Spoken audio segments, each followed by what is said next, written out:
Turok 2, Seeds of Evil, for the Game Boy Color, is a lie. This game has absolutely nothing to do with its console counterpart. And you know what? That's fine.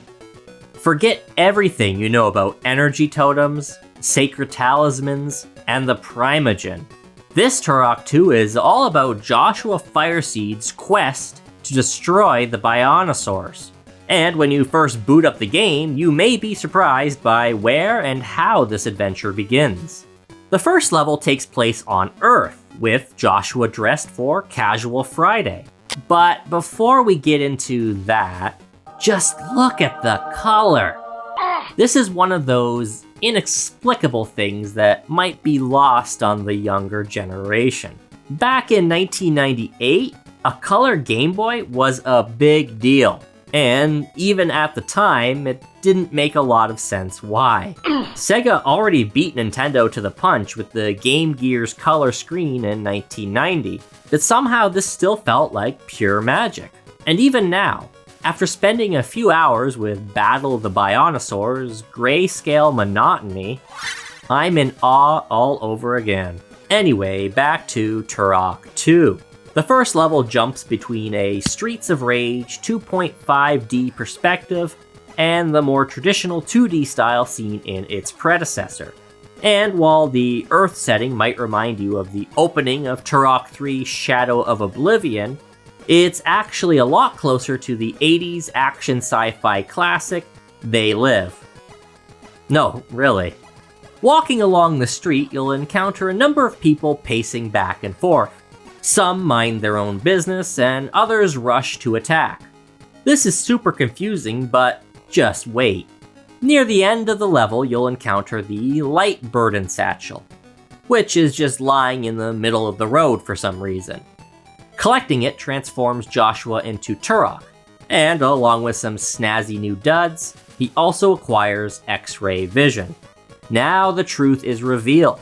Some of these people you ran into earlier were in fact undercover dinosoids. Clearing them out will trigger a brief cutscene setting up the game's plot. And from there, the real adventure begins. Turok 2 was developed by Bit Managers, the same studio behind Battle of the Bionosaurs. The graphical style, weapon sandbox, and controls all remain largely unchanged. What we have here is actually an interesting experiment. The bones are the same, but the design philosophy is totally different. Whereas the first game was slow with a strong emphasis on exploration and collectibles, Turok 2 takes the same foundation and tries to build a more streamlined, faster-paced experience. Levels are very linear, rarely requiring any real backtracking. At worst, you'll have to flip the occasional switch to open a nearby locked door. The platforming is also less demanding. Long gone are the pixel-perfect jumps and blind leaps of faith. I'd say in regards to traversal, the only thing that's harder is swimming. And honestly, this change is a little baffling considering how well it worked before. Luckily, these areas are pretty limited and never too tough, so it's more of a nitpick. Overall, I think I prefer this new, more action-heavy focus. It's not as fluid as something like Contra, but it's getting closer. And while level design has been dialed a bit too far the other way, I'll take an easier game if it means less rough edges. The only real issue introduced is the fact that the enemies haven't changed to adapt to this new rhythm. They're fine by most standards, and there's plenty of variety. I just wish they were less indifferent, if that makes sense.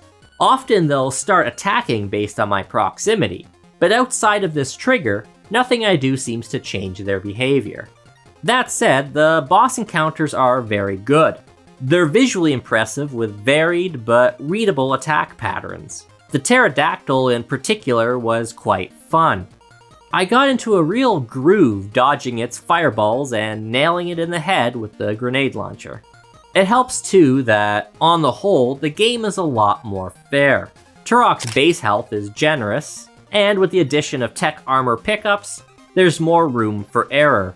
The damage you receive will vary based on your chosen difficulty, and I would say that for casual players, easy and medium are both very manageable. Probably the coolest thing about Turok 2 is how unexpected it is. Aside from the dinosoids, it doesn't feature any enemies from its console counterpart.